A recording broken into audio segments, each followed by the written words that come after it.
Fala, meu querido Queciano! Fala, minha querida Queciana! Meus tchutchucos, minhas tchutchucas, meu caríssimo concurseiro, minha caríssima concurseira, professor Ítalo Trigueiro na área, turma, vindo aqui para bater um papo com vocês que estão aí na luta e na batalha rumo à aprovação no Instituto Brasileiro de Geografia e Estatística. É isso aí, professor Trigueiro na área, e nós vamos tratar hoje de um assunto muito provável de aparecer nas provas de vocês. Eu estou falando do quadro natural brasileiro, é isso mesmo. Está lá destacado no edital de vocês. Quadro natural brasileiro. Ô, Trigueiro, o que é que tem de diferente nesse quadro natural? Dá para a gente dar uma olhadinha nisso a partir de agora.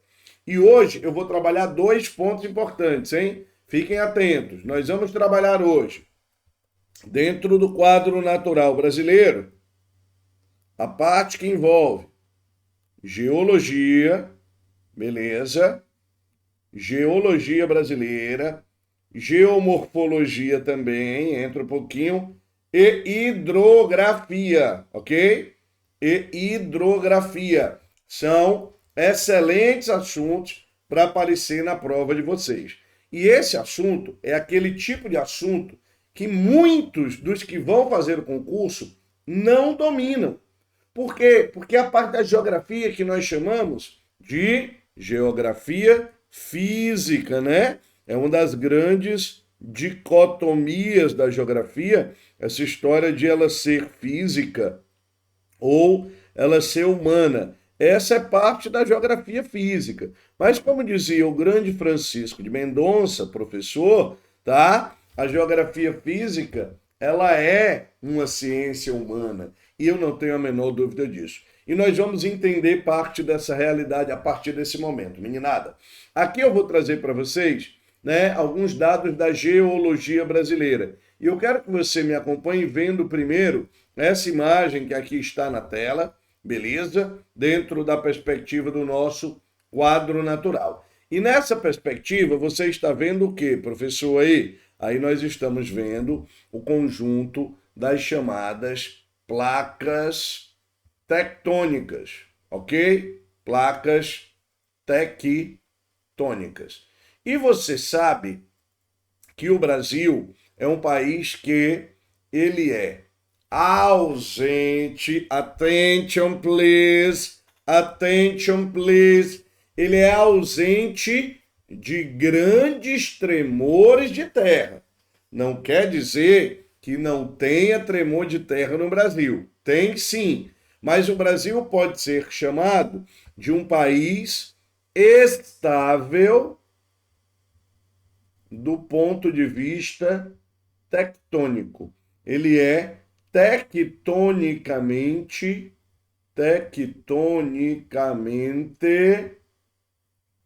estável, beleza? Por que ele é estável, professor? Porque a nossa, né, posição em cima e no meio, né, em cima todo mundo, né, mas no meio de uma placa geológica, de uma placa tectônica, melhor dizendo, que é a placa sul-americana, essa que está aqui, favorece bastante a ausência desses terremotos de grande porte. Veja aqui a América do Sul e o Brasil está no meio dessa placa, certo? O Brasil está distante, ó, dessa borda, dessa borda, dessa borda e dessa borda. O Brasil está mais ou menos aqui, moçada, ó, no meio dessa placa tectônica, beleza?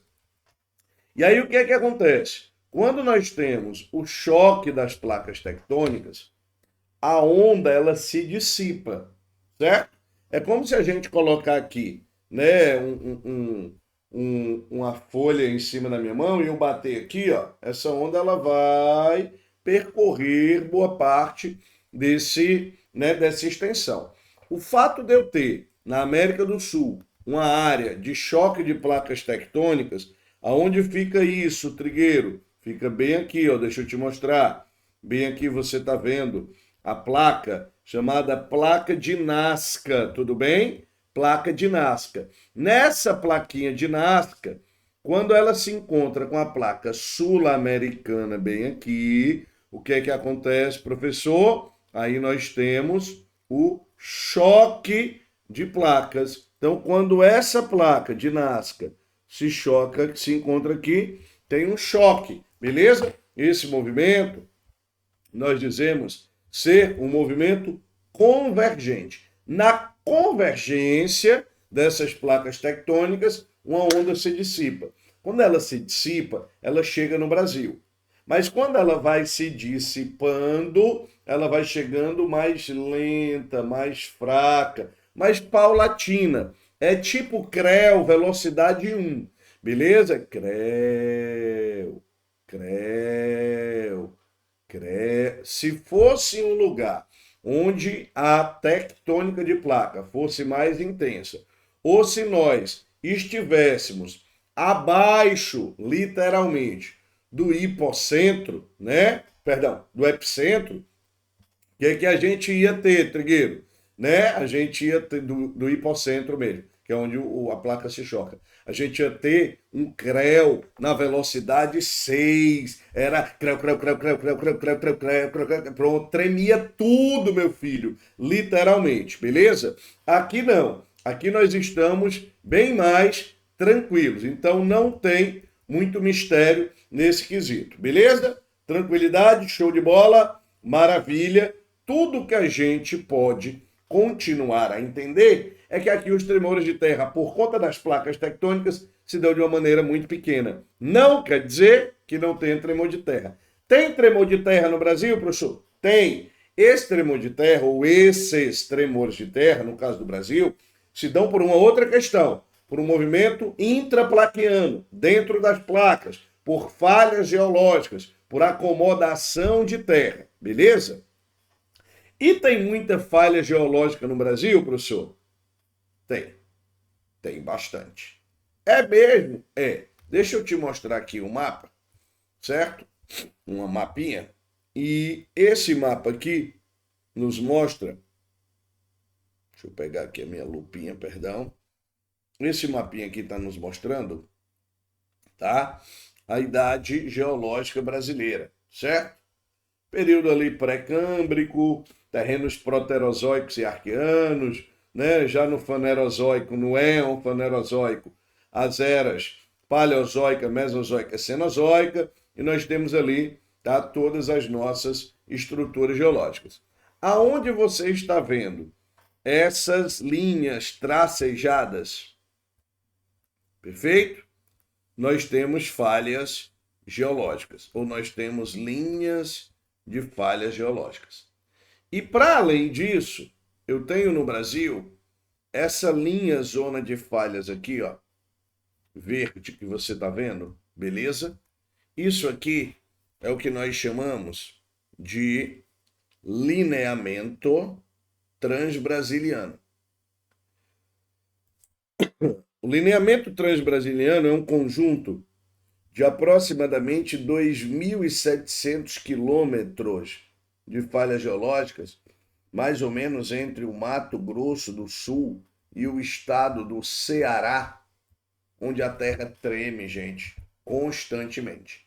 Mas, óbvio, ela treme em velocidades menos intensas, como a gente já colocou. Mas, professor, treme mesmo? Treme. Qual é o maior tremor de terra já registrado no território brasileiro, professor? Existem algumas dúvidas aí sobre, né, essa realidade.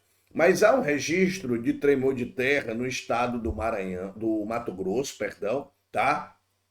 Que passa de 6 graus, na escala Richter. Posso estar enganado, mas eu acho que é 6,2 graus na escala Richter.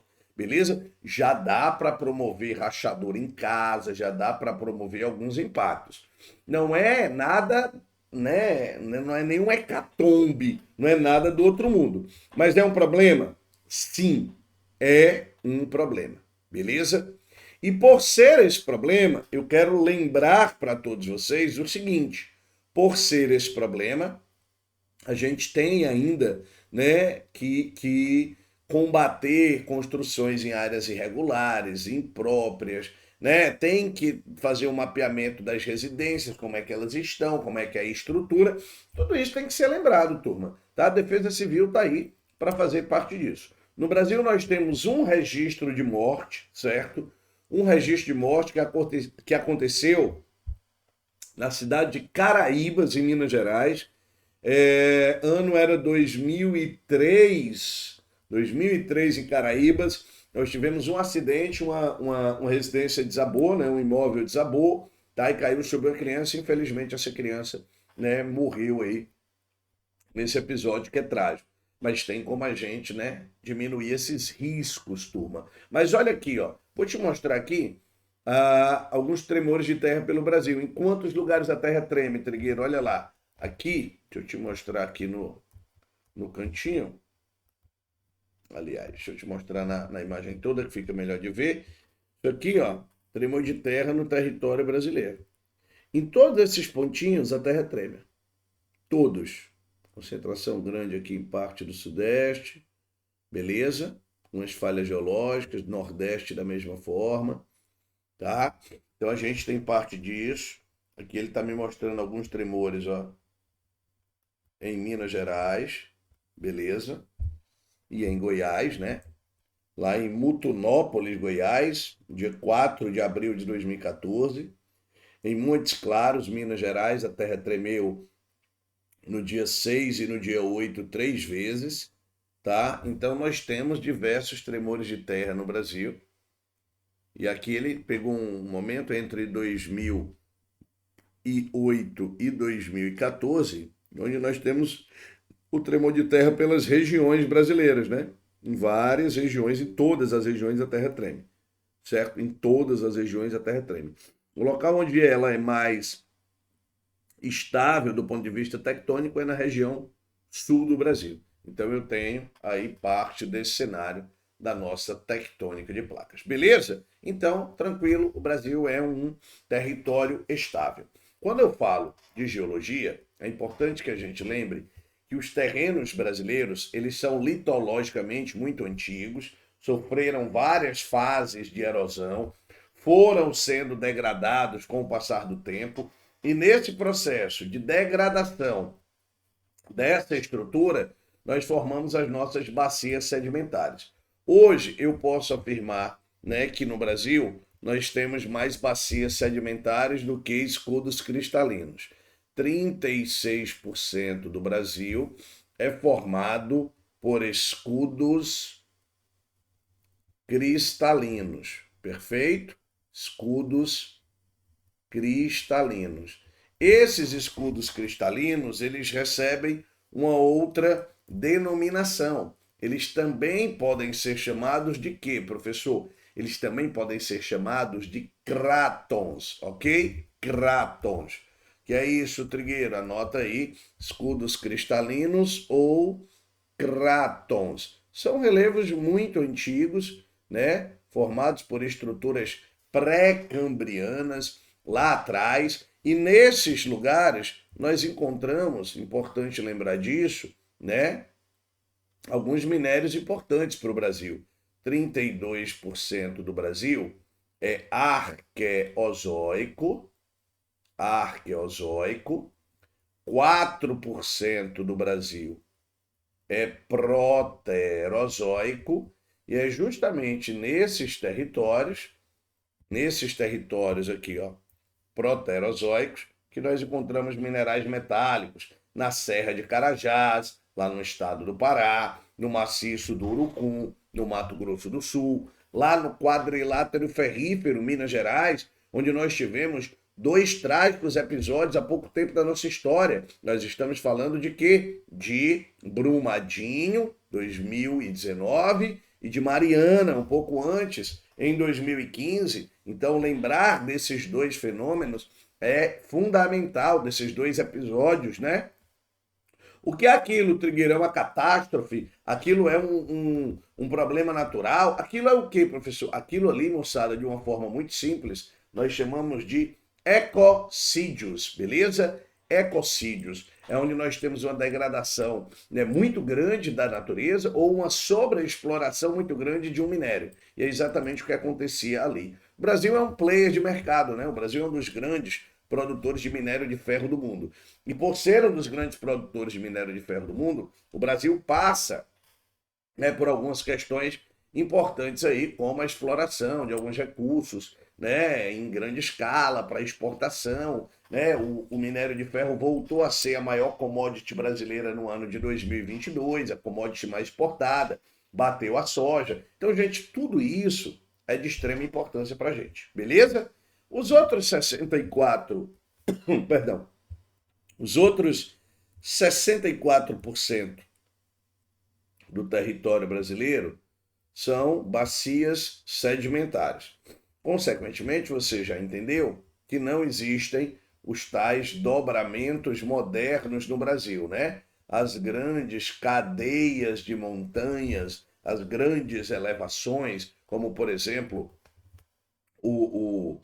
a Cordilheira dos Andes, o Everest, né? Os Himalaias, as Rochosas, a gente não tem isso no território brasileiro, que são os dobramentos cenozoicos, né? Que são dobramentos orogenéticos promovidos pelo encontro, pelo choque de placas tectônicas. Nesses terrenos que nós chamamos sedimentares, nós encontramos aí sim também algumas riquezas minerais. Quais riquezas, Trigueiro? Aqui nós encontramos os nossos famosos combustíveis fósseis, perfeito?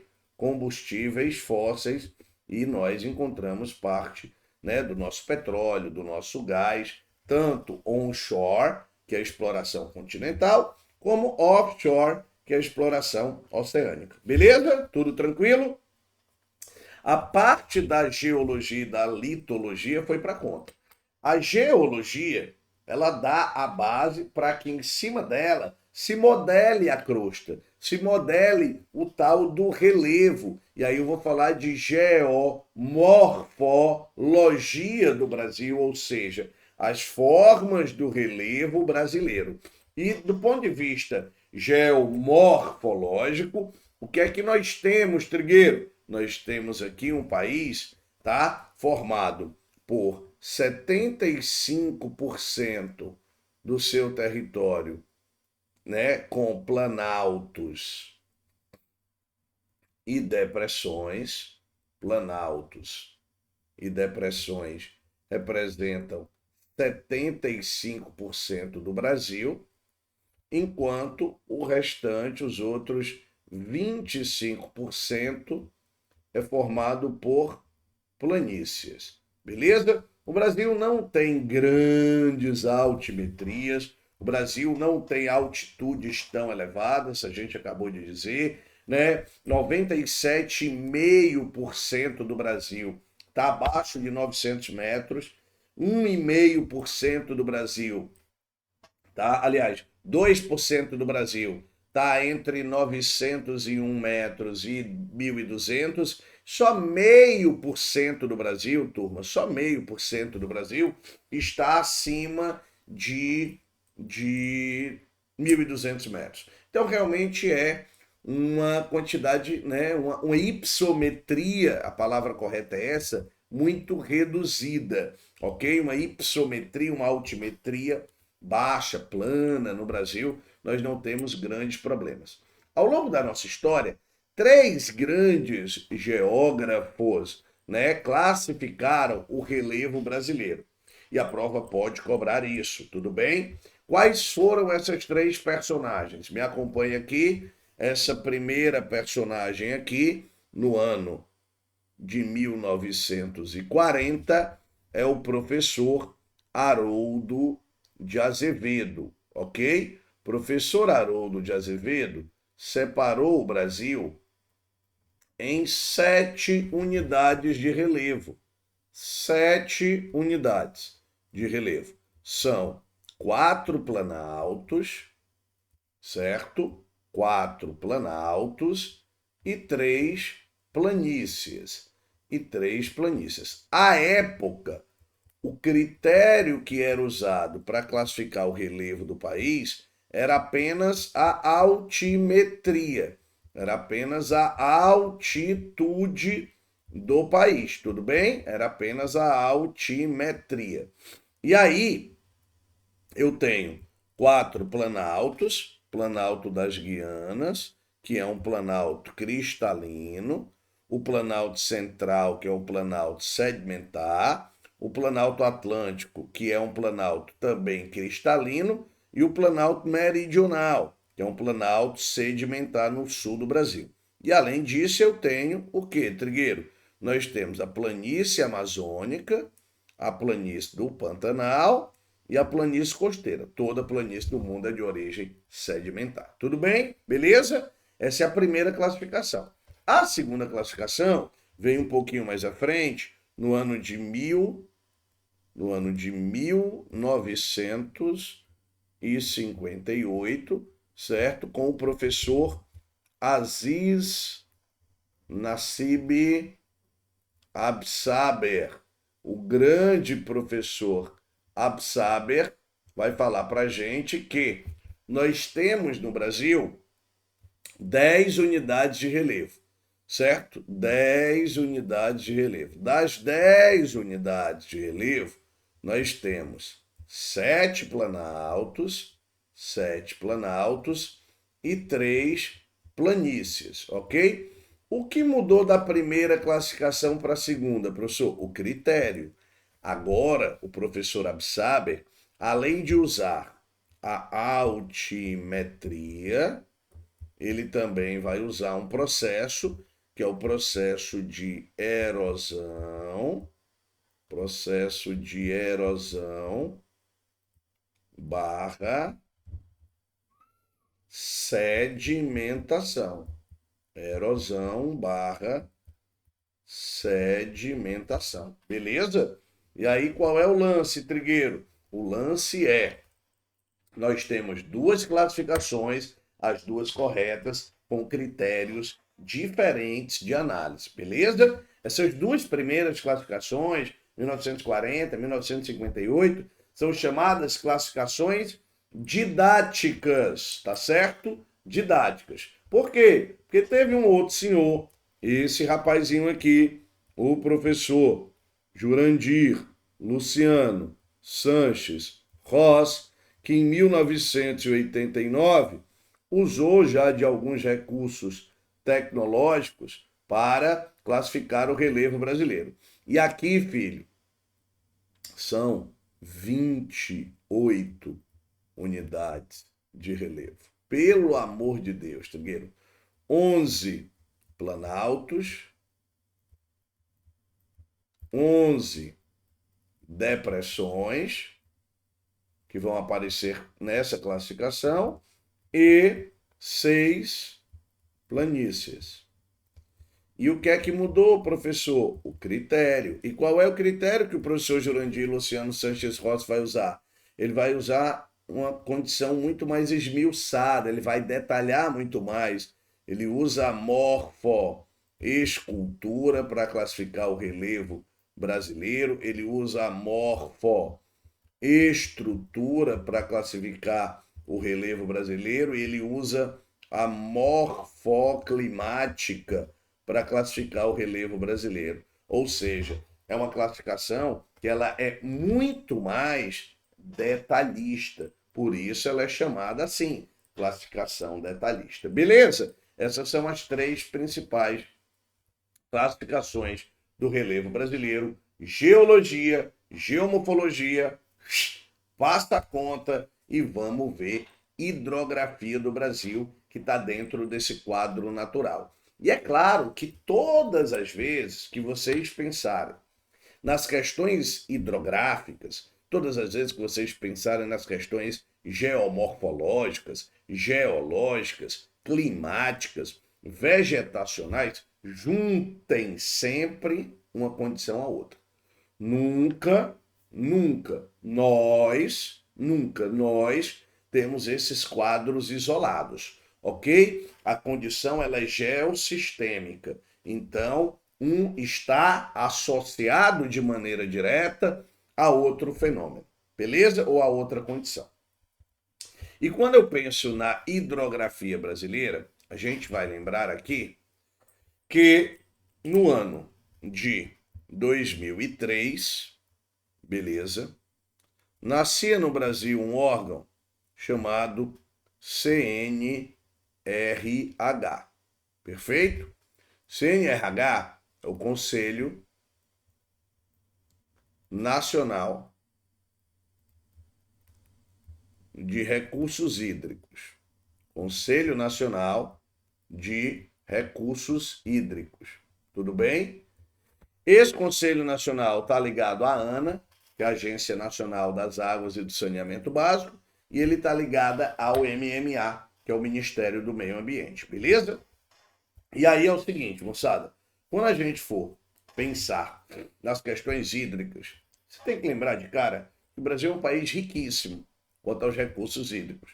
É o país que tem a maior quantidade de água potável do planeta. Vamos lembrar que o fato dela ser renovável não significa que ela é infinita, tá bom? Ela é renovável, mas não necessariamente ela vai ser infinita. Então, muito cuidado com essas duas perspectivas, porque elas são realmente perspectivas bem diferentes. Cuidado, de fato, com esse cenário. E aí eu vou trazer para você o seguinte detalhe. O Brasil ele tem mais ou menos de 15 a 20% de toda a água potável do planeta. Pô, beleza? Só que o Brasil, moçada, ele tem essa água muito mal distribuída entre as suas regiões, certo? Como assim, professor? Naturalmente falando, 70% da água do Brasil está no norte. 15%, praticamente, está no centro-oeste. 6% na região sul. 6% na região sudeste. E me sobra, filho, 3% para o nordeste. Então, naturalmente falando, a água no Brasil ela é mal distribuída. O Conselho Nacional de Recursos Hídricos ele pensou da seguinte maneira: vamos elaborar uma política. E essa política não pode ser unificada, porque naturalmente a água é distribuída de maneira muito desigual. Então, o que a gente pode fazer? A gente pode reordenar o território brasileiro. Então, a política que foi criada, anota, em 2003, ela é uma política de reordenamento territorial. É dar uma nova ordem ao território brasileiro. E o que foi usado como área de planejamento, tá? Reordenamento territorial. O que foi usado como área de planejamento, então vamos planejar, vamos. Em que escala? Qual área? É na região norte? É na região sudeste? Não, vamos fazer o seguinte.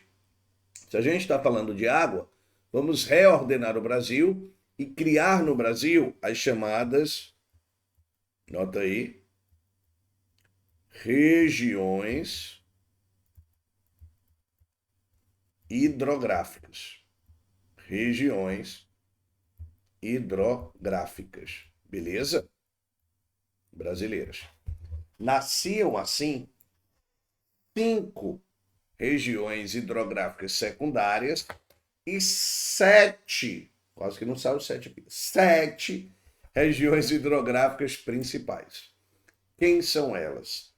Principais, moçada, vou destacar aqui de preto: Amazônia, Tocantins, Araguaia, Paraguai, Paraná, Uruguai, São Francisco, Parnaíba. Beleza?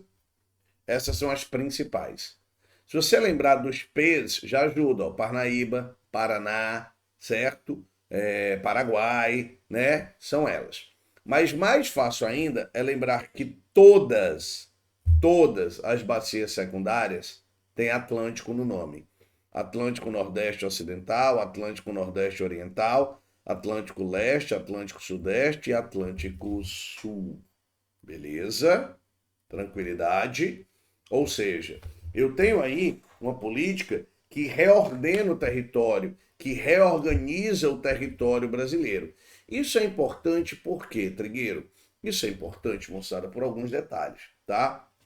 Eu acabei de dizer para você que o Brasil tem uma distribuição natural da água muito desigual. É fato. E aí o que é que acontece? Tem região que sofre bastante com as questões hídricas. A escassez, por exemplo, no Nordeste, por mais que ela seja usada, né, como uma ferramenta social, como uma ferramenta política, e ela é usada dessa forma, não se iludam, ela é usada dessa maneira, perfeito? Por mais que ela seja usada dessa maneira, a gente tem que lembrar que, por exemplo, no Nordeste brasileiro, nós temos escassez física de água. Então é preciso planejar melhor a coisa. Não é coincidência que o ano de 2003 é o primeiro ano em que o Orçamento Geral da União vai reservar dinheiro para a obra de transposição do Rio São Francisco, que nem é uma transposição no final das contas, mas é a primeira vez que a gente vai reservar dinheiro para essa integração de bacias, se assim você preferir. A preocupação com a questão hídrica no Brasil, ela nasce naquele momento, ela nasce naquele contexto, no ano de 2003. E a gente tem que levar isso, sem dúvida nenhuma, turma, em consideração. Beleza? Levar isso em consideração é entender que o Brasil ele tem uma preocupação hídrica. Eu, particularmente, hoje, vou destacar duas bacias hidrográficas, porque a gente considera realmente que a probabilidade dessas bacias caírem na prova de vocês é maior. Quais são essas bacias? A primeira, olha aqui, eu estou falando de quem? Você está falando da maior bacia hidrográfica do planeta, bacia amazônica, certo? Aqui eu tenho, turma, 25 mil quilômetros de rios navegáveis.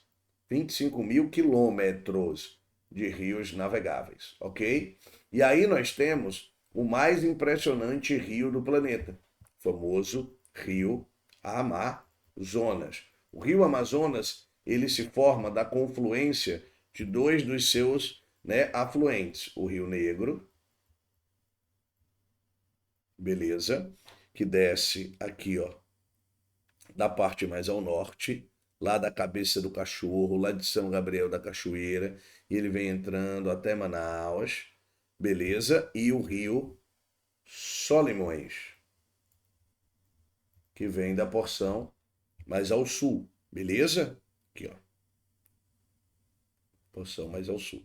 Esses rios se encontram, caminham lado a lado no famoso Encontro das Águas lá em Manaus. Beijo grande para você que é de Manaus, que está acompanhando aí o QC, tá? Rio Negro impressionante, lindíssimo, né? O Rio Solimões também, esse Encontro das Águas, esses flutuantes que por aí existem, esses igarapés que dá pra gente tomar um banho geladinho, rapaz, como lá em Presidente Figueiredo. É bom demais, né não? E aí eu tenho essa exuberância. Quando esses dois rios se juntam, nós formamos o Rio Amazonas, que tem 6.992,7 quilômetros de extensão, e ele só tem essa extensão porque ele faz essas curvas grandes com a famosa volta grande do Xingu, e a prova pode cobrar. Como é o nome disso? O nome disso é meandro. Meandros, certo? Meandros são as voltas que o rio dá, né? Aquele negócio. Tem uma cantada, cantada é o novo professor, né? Tem uma cantada geográfica, né? Que você tá ali com a pessoa e etc. Aí você diz, me deixe passear nos meandros do seu corpo. Aí você diz, opa, essa alma quer reza, bebê, é hoje, vamos embora. Gente, e aí você tem esse rio, né? Com 110 metros de profundidade, tá? O rio que tem 14 metros de largura, 14 metros, 14 quilômetros de largura na sua margem no período maior, na maior margem no período seco, mas chega a 50 quilômetros. Eu costumo dizer sempre uma coisa, e para mim isso é verdade. Eu não consigo, por mais que eu fale, que eu explique, né, que eu te mostre, eu não consigo explicar a exuberância do rio Amazônico. É um negócio fora do comum. Só chegando, só vendo.